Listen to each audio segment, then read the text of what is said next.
So again, welcome to the safety group for Envision Athens. We have enough new faces. If you all don't mind, I would like to do pretty quick introductions. If you wouldn't mind to share your name and affiliation when I call on you, and we'll run through that pretty quickly and move into the agenda.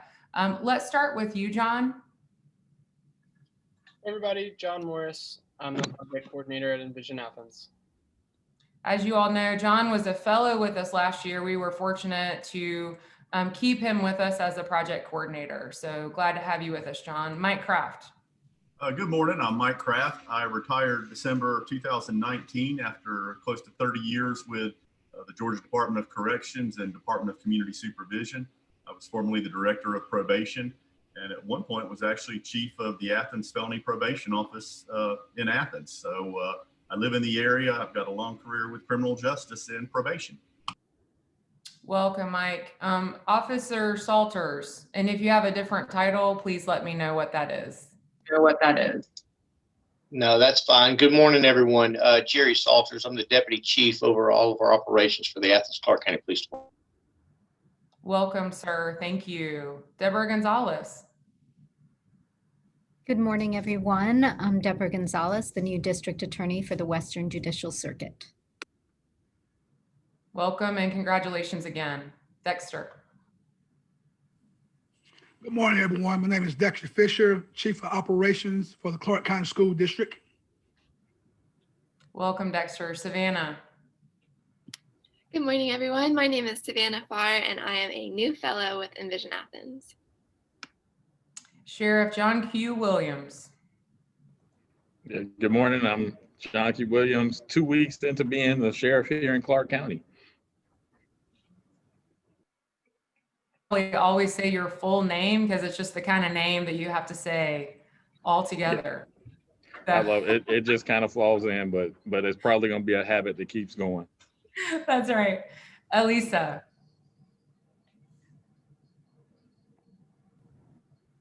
Good morning. Elisa Zarate, Court Administrator for Athens Clark County. Brandy. Good morning, everyone. My name is Brandy, and I'm a person in long-term recovery. What that means to me is it has been over 11 years since I have used substances as my main coping, and I broke free from the chains that held me captive physically and emotionally. I am the founder of Acceptance Recovery Center. I have experience of being supervised and serving those that are under supervision. Mm-hmm. So glad to have you here, Brandy. Rebecca. Good morning. My name is Rebecca Fogel, and I am the Chief Assistant in the District Attorney's Office. Congratulations to you. Good to see you today. Gwen Littleton, would you like to introduce yourself? I'm not seeing you, but feel free to jump in if you're available. I am available. Good morning, everybody. I'm trying to multitask. I'm Littleton, and I am a neighborhood leader. I am with the Howard B. Strap Zone. We are working in our community to help things with everything. So, good morning, everybody. Gwen, every neighborhood leader I know is always multitasking, so you do what you need to do. Turn that video on or off as you need to, and we're glad to have you. Thank you for your work. Judge Sweat. Good morning. I'm David Sweat. I'm now serving as a senior judge, which means I'm sort of semi-retired. And I also have a role as being a member of the board of the Advantage Behavioral Health Services, and hope I can help the team here. Welcome, Larney. Good morning, everyone. My name is Larney McCarver. I am also a person in long-term recovery. What that means for me is that it's been over 10 years since I've used any mind or mood-altering substances. I am a jack of all trades and a master of none. No, I'm kidding. I am the outcomes manager and the interim intake coordinator at Acceptance Recovery Center. I am also the president of the Georgia Association of Recovery Residences. I'm in my first month in that. And I am also a person that was supervised and by probation for a long time, and am no longer on supervision. after about 17 years of being on supervision, and I get to supervise those that are currently on supervision. So thank you for letting me be here. Thank you, Larnie. Welcome. Sarah. Hi, I'm Sarah. I'm a person in long-term recovery, and what that means to me is it's been almost 6 years since I've used any mind-altering substances. I am also an employee at Acceptance Recovery Center. I'm the executive assistant. I have also experienced being on supervision still currently. They've moved me to unsupervised, but due to the guidance of an amazing officer and a great network, he's actually recommended that I file for early termination 7 years early. So my experience has changed greatly over the past few years. Fantastic. Thank you, Sarah. Judge Auslander. Chuck Auslander, I work in the state court, and I also am part of a team, a treatment court team that focuses on rehabilitation and providing substance use disorder services to people who have multiple DUI offenses and other drug and alcohol related offenses. Thank you. Grace Adams. Good morning, everybody. Great to be with you. I'm Grace Bagwell Adams, and I'm on faculty in the College of Public Health at the University of Georgia. And I'm here just as representing the Athens Wellbeing Project, which I'm the lead investigator on. Welcome, Grace. Thank you. Linda Davis. Good morning. I am Linda Davis, and I am a member of the Clark County School Board of Education, representing District 3. Welcome, and thank you for your service. TJ. Hi, everybody. Good morning. Sorry, I had to step away just a moment ago. I'm TJ Bement. I'm the District Court Administrator for the 10th Judicial District, which includes Athens and many of the surrounding counties. And I'm happy to hear what y'all doing, because Athens is also my hometown. That's right. Despite your virtual background at the moment, TJ. Yes, my virtual background so that you don't see my kitchen at the moment. So Understood. Laura Alexander. We're just doing introductions, name, and affiliation. Hey, I'm Laura Alexander. I'm the Outcomes Coordinator with Advantage Behavioral Health Systems. Great. Okay. Guys, thanks for bearing with the introductions. We have enough newness and transition that I thought it was worth knowing who all is at the table this morning. And so I won't take too much of our time to share the history of this group, but I did want to share a few key elements. Essentially, the SAFE in Athens team began with the objective when Envision Athens launched into implementation, moving from plan into implementation about 2.5 years ago. Originally, we were convening for the purpose of coordinating the strategic plans of the various public safety, the chiefs of Clark County School District, UGA, Athens Clark County Police, and fire and emergency services all together, just for the purpose of coming together and coordinating efforts and communication. Once that convening was established and those relationships and coordination was formed, we elected to become more focused on a more specific objective. And the objective that was most timely and seemed most urgent in that community is looking at probation services and working to ensure that those services and how they are offered provide the optimum blend of accountability and opportunity, understanding that that is different for every person. So another way to say it is we have been talking about person-centered probation services for several months.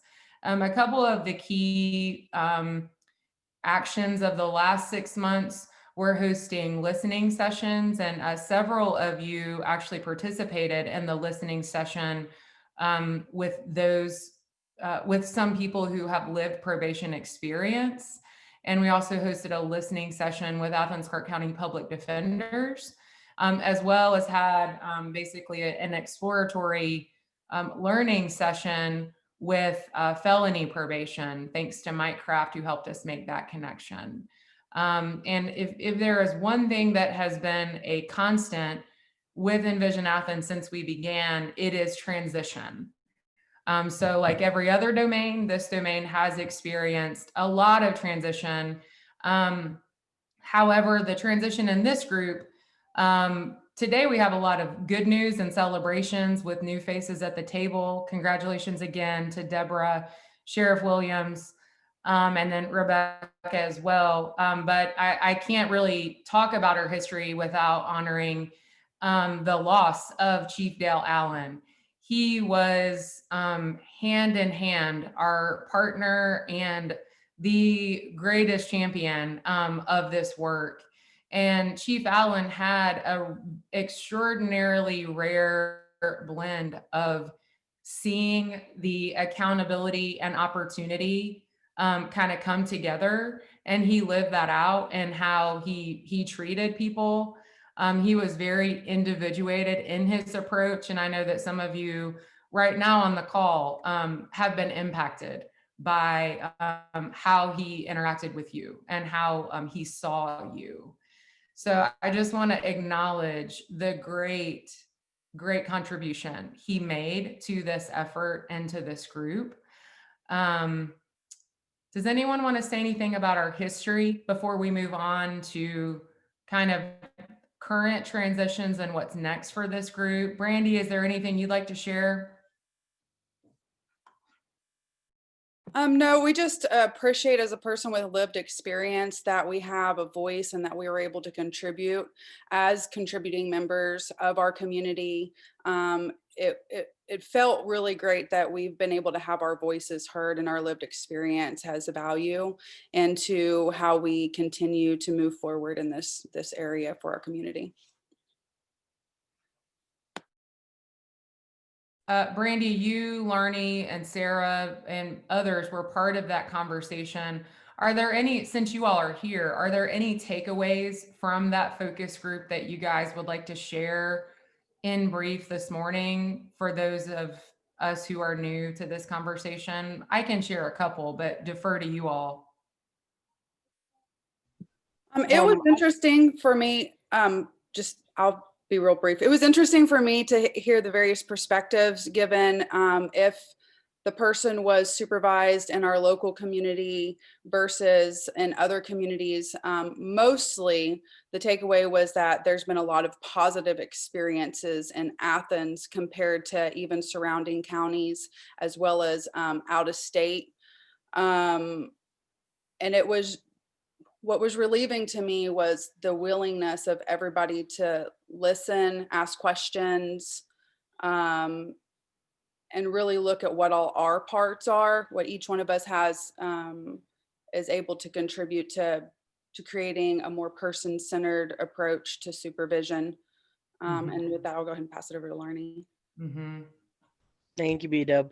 My takeaway is kind of what Brandy said about the positive experiences that those that shared were able to share about the Athens, Clark County area.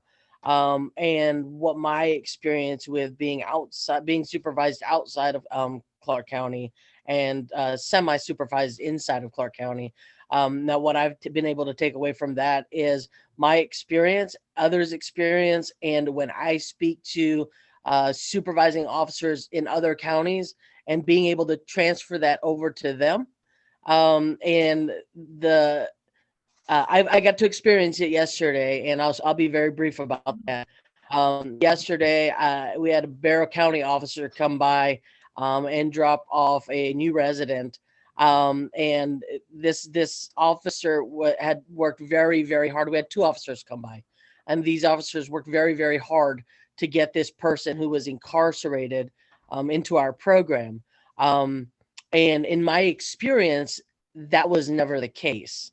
And so I'm able to see that more and more in this past year, even with COVID, which has been very interesting for me.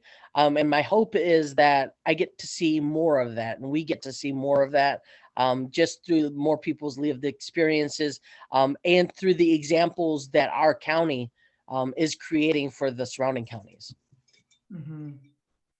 Great. Thank you so much. So if we could kind of then move on to what is new and where we're going next as a group. First, Elisa, do you mind if I ask you to share an update on the chief of probation position, or would you prefer that I go ahead and do that?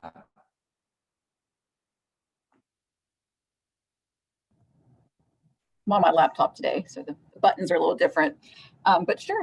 So we have hired or extended the conditional offer to Mr. Mark Pulliam as the next chief probation officer. He is going to be starting February 1st. He had to give 30 days notice to his current employer, but he's not a stranger to this community. He was with ACCPD for over 17 years. And I think left that position in 2017 to be the chief of police for North Georgia Technical College. So he's his current position, and then will transition into the chief position February 1st. But he's from Winterville, I believe. So he grew up in this area, graduated from Cedar Shoals High School, and I think he's eager and ready to return to this community. And I know he has a lot to learn as far as probation services, coming from a law enforcement background, but I think he'll be a good addition to probation services. We're excited to have him. So. Wow. Thanks so much, Elisa. And I know that was a special search and hire to make right around the holidays. So thanks for your role in helping push that through. Yeah, so I am actually meeting with incoming Chief Pulliam next week and look forward to sharing a more in-depth history of Safe in Athens with him, and then welcoming him as our new champion and partner to our February meeting. So we can look forward to meeting him virtually in person then. So a couple of other new items. One, Grace, Dr. Adams, I know that we don't have data to share today, but if you wouldn't mind just to kind of share thoughts on the latest study, and maybe that if we can look forward to more information in February. Absolutely. So Athens Wellbeing Project, for those who might not be familiar, is we're now in our 5th year. We're about to go out into the field for the 3rd time to collect the 3rd round of data. It is a representative data set of households in Athens. We collect data on all domains of life, from housing, education, civic vitality, and community safety. There's one other domain I'm leaving out right now. Oh, health. Yes, very important. So yeah, we have this robust data set, and it's being used to inform decision-making, policy-making efforts across all our institutional stakeholders. Athens-Clarke County local government is one of our primary stakeholders. And within that, of course, the Athens-Clarke County Police Department. And in the fall, I worked with Chief Cleveland Spruill to develop a community safety report that really leveraged the data that we have from the latest round of data collection to understand perceptions of Athens-Clarke County Police Department, both their officers and the services provided, and their 911 telecommunications services. And so that report has been completed and accepted by Chief Spruill and approved. I was in discussions with him yesterday. It'll be made available soon on the Athens-Clarke County government website. And so I hope to come back in February. I'm due soon with my 2nd child. So if it's not me, it'll be my doctoral student, Meg Bramlett, who will be presenting some of the findings from that community safety report. And thank you to Aaron and to John for that invitation. And we look forward to sharing more of that data with you. But all of our reports are publicly available on our website. I'll put our website link in the chat. Feel free to go there and peruse those. And I'm happy to take any questions, of course, outside of this meeting, because I'm not on the agenda today. But I'll put my email as well in case any of you have questions. So thank you so much. And I look forward to seeing you again very soon with data in hand next time. Thanks, Dr. Adams. And as that report becomes available, I think we discussed that Chief Spruill was planning to add that to their website. Once it becomes public, if you wouldn't mind to let me know, I'll go ahead and send that to this group in advance so they can do some homework. Absolutely. Thanks so much. And if you can note the chat box, we have both the priority action, today's agenda, as well as a link. The link from John just now is actually a link on Dropbox to the plan of work for Envision.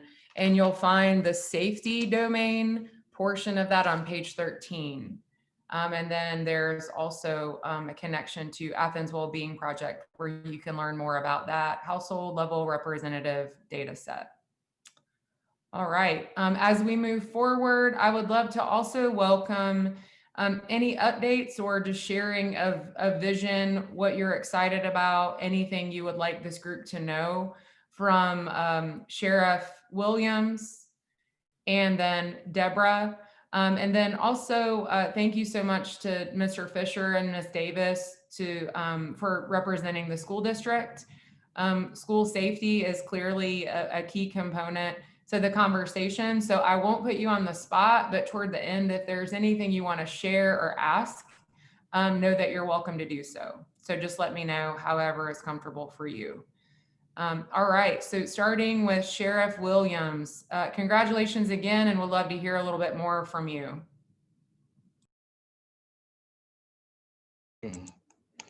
Thank you again, and I'll keep this brief because again, I'm still kind of getting settled in. We got a lot of big ideas and plans going forward. One of the things I definitely want to focus on is making sure that there's a better relationship between the sheriff's office and all law enforcement and just any type of legal services available.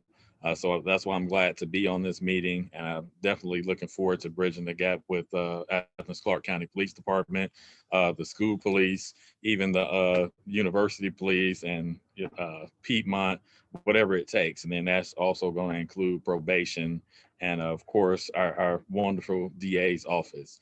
So, and the judges, can't see Judge Oslander there. I won't leave out that branch either. I'm excited to see what we all can do when we work together. And I'm going to leave it at that for now, unless anybody has questions. Thanks so much. Before we move on, are there any questions for Sheriff Williams?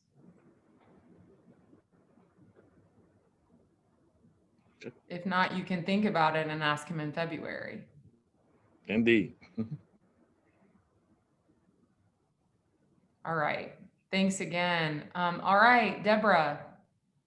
Well, thank you again. It's nice to be here. I know I've been part of this group for over a year and a half now, just now in a very different role than what I started out with. I will share with you that I did have a day one memo that implemented some policy changes in the office that was published on Facebook, and some individuals were actually sent a copy of it, such as all the judges. But I will send a copy to Envision so that you can share it with everyone who's on this listserv in case you did not have a chance to take a look at it. We did very specifically have a section that deals with probation and what we will and will not prosecute, and sort of an approach on how we would start prosecuting just technical violations or not prosecuting technical violations. I will also let you know that we have started a process of reviewing every single case that we have in the office. We started that last week. We hope to get it done by the end of this month. I know that is very ambitious, but we are cleaning some things up, such as old bench warrants from 1993, believe it or not, or even a case where the defendant is actually deceased. So we are going through that process as we begin to prepare for, what's going to happen in the next couple of months as we start opening up for jury trials. There has not been a jury trial since early last year. In March, there has not been a grand jury. Unfortunately, this has sort of slowed down the process of being able to serve justice to people. And so part of the case review is to start setting up priorities so that we can, in fact, start those jury, the grand jury, and be ready for when our Chief Justice starts saying that we can, in fact, go ahead with jury trials. So we've got a lot of sort of setting the foundation. I've enjoyed being part of this group and learning about what the other agencies are. And I, like Sheriff Williams, would just like to reiterate how open we are to having conversations and working with each of the agencies that are out there. And one of the reasons why I think this particular group of Safe in Athens is so essential to the work as we go ahead. So I invite everybody here, if you have not had a chance to sit down on a one-on-one with me, I will put my email in the chat. Please reach out and we will get you on the schedule so that we can do that as we go forward. So thank you all, and onward with all this great work that we have to do. Thanks. Deborah, thank you. And whenever it's timely, I do have that memo here. Would you like for me to screen share it and focus on the probation section, or would that maybe be more timely at our February meeting?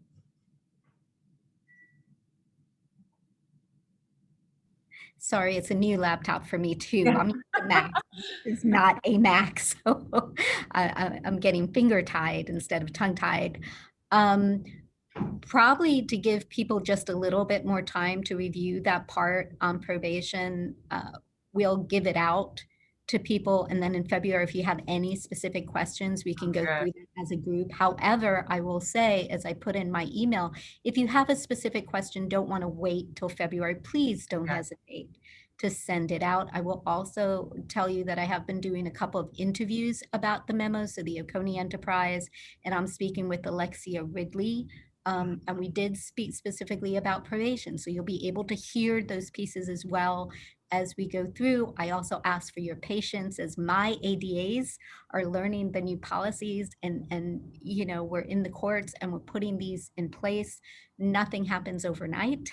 And so we are all learning as we go forward. But I also just want to do a shout out to Larnie and Brandy, because how important it is to have that lived experience of what you guys are doing in terms of being supervised, and also the Athens Reentry Collaborative. Just want to give them a shout out because they have all been instrumental in putting parts of that memo together. Thank you.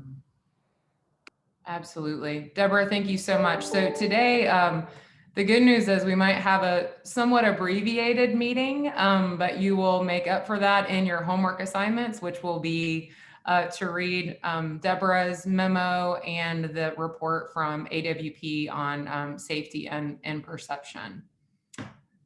All right, so Clark County School District, any questions or updates from your end in terms of school safety? If not, no worries. You didn't know I was going to ask you that question, so no pressure. No, I don't mind speaking on that behalf. And Ms. Davis, she may want to comment too. I just, from our perspective, just want to, I guess, sort of talk about our collaboration with the ACCPD and our SOR program. It's been going great. We think it's a great partnership. It's been a great support for our school district, for us make sure that we keep our students safe in the schools, especially among our middle schools and the high schools. And we want to keep that momentum going. And also we want to expand it to the sheriff office if possible, because I just think it's a good program.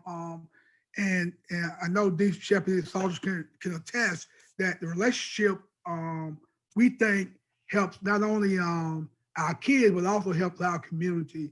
So our students understand the partnership with what law enforcement can bring and how they can be helpful. So I just want to expand on that, and hopefully that program will keep going. Our board will be voting this Thursday about our MOU agreement between ACCPD and the Clark County School District. Not sure how that vote is going to go, but I'm all in. So from my perspective and from a staff member, I just can't say enough how important that program is for our school district. And Ms. Davis, if you want to comment, feel free. I'm just so happy that you were here. If I had known that, I probably would have skipped this meeting. I'm guilty of that sometimes, but no, I think that we have so many policies on our record, of course, in the school board policy manual about safety, about children, and about what happens in the community. And we have been operating blind in the past. And I sent an email to the board and to Dr. Thomas saying this is a group, this is the place. If we're going to be talking about safety and our children in Athens, this is a forum. This is the place that we should have that conversation. So I am so delighted with the work that has gone on in the past with this group and Safe Athens. And I think your voices are very important as we look at trying to make decisions about how we go forward to address safety in our schools. I think that the school is a microcosm of the community, and I would like for this group to be in that leadership position so that we can hear different perspectives and different voices on the things that are coming before us to try and make policy about. So thank you for being Safe Athens. I appreciate what has happened. Grace Bagwell, we would not be able to survive without you. No idea how people did it prior to your well-being project ever being kicked off.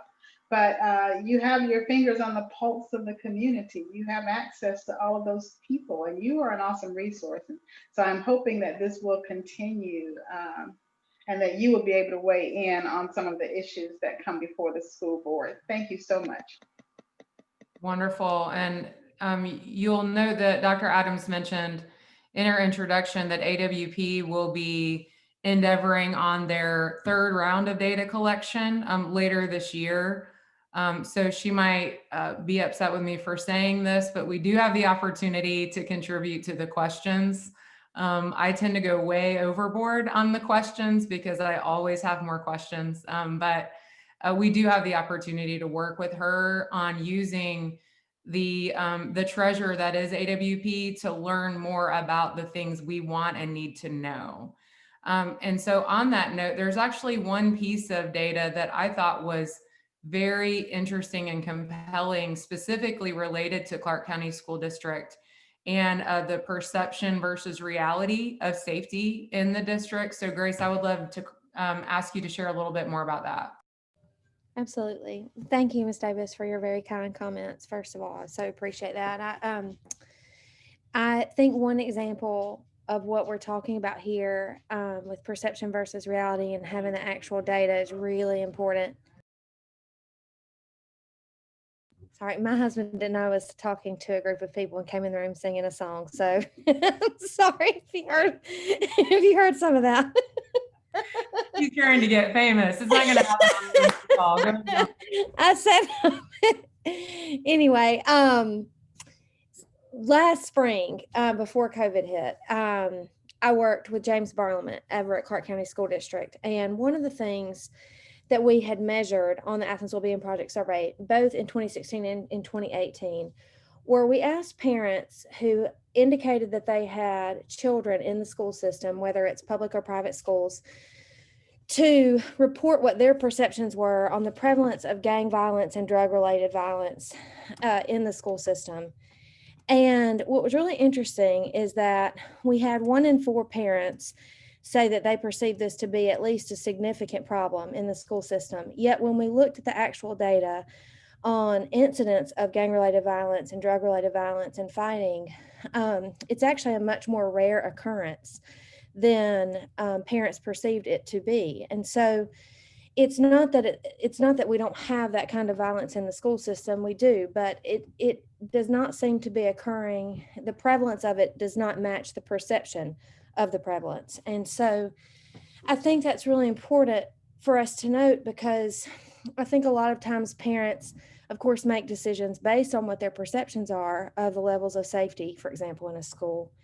And if the perception is not necessarily directly linked to the reality, then in some sense, it's not just a safety question within schools, it's really also a public relations and a communications questions on the side of the district of how can we communicate the fact that there is this gap between the actual occurrence of violence and the fact that it's a very rare occurrence versus the more prevalent perception of that violence. And so that's a discussion I had with Aaron, just one data point that could serve us well, I think, in thinking about how we can better serve our families and, quite frankly, better educate our parents in the district and better educate the parents of school-age children who choose to not send their children to Clark County School District. So that's just one example. And thank you, Aaron, for the time to share that. I thought that was a really significant takeaway, and I don't want to bring personal decision making too much into the space, and certainly do not ever intend to cast judgment on other people's decisions regarding their children. But I think we have to own that if perception of safety is leading people to make decisions about where they invest in public education, or maybe make private school decisions as alternatives, it's important that we are at least providing clear factual information, right? To help people make decisions based in fact. And so I thought that was an interesting opportunity, like Dr. Adams said, for the district to kind of fill in the gaps with data, because sometimes people fill in gaps with fear or what they're afraid might happen. So I thought that was worth stopping to note momentarily. So thank you, Dr. Adams.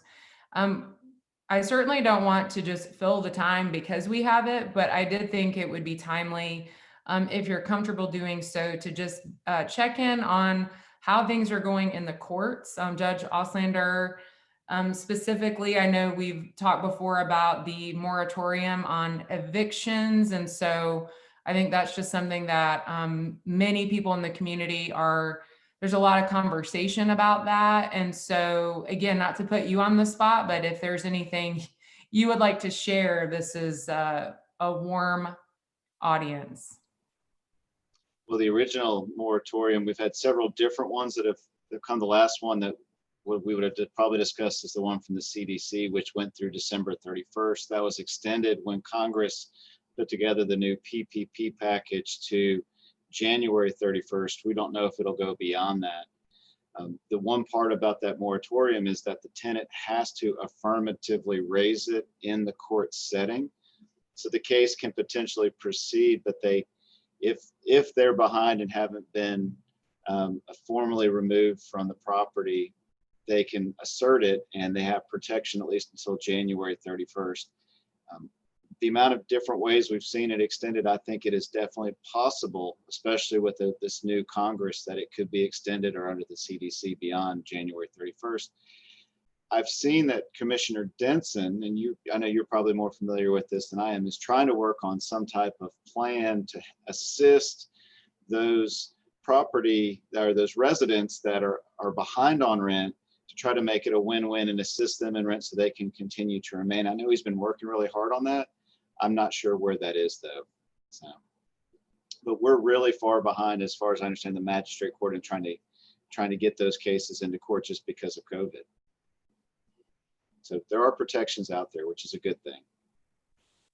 Right. Okay. Thank you so much. And between now and our next session, I will check in again with Commissioner Denson and maybe have an update by then.